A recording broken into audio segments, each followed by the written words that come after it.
troisième jour de challenge pour apprendre à gérer ses papiers.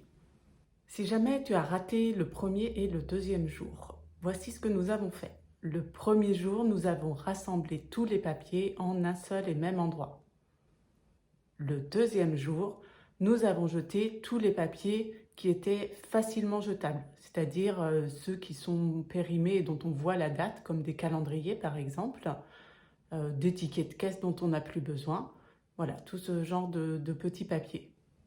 On a également mis de côté certains papiers qui avaient un aspect sentimental.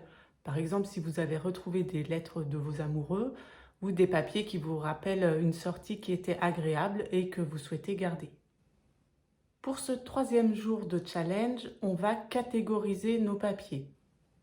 Pour cela, je vous recommande d'aller sur le site du gouvernement qui recense les délais de conservation.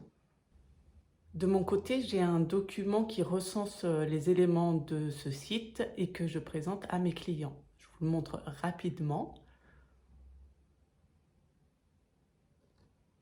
Dans ce document, j'ai synthétisé tous les délais de conservation catégorie par catégorie. C'est un document que j'emmène chez mes clients et que je leur laisse en partant. Sur le site du gouvernement, vous allez retrouver les principales catégories à créer pour classer vos papiers. Vous retrouverez par exemple les assurances, les éléments de la banque, les éléments qui concernent votre logement, votre travail, dans lequel vous classerez les bulletins de salaire par exemple. Donc vous allez devoir créer un dossier par catégorie. Et aujourd'hui, ce que je vais vous demander, c'est de prendre chaque papier un par un et de les répartir dans ces catégories.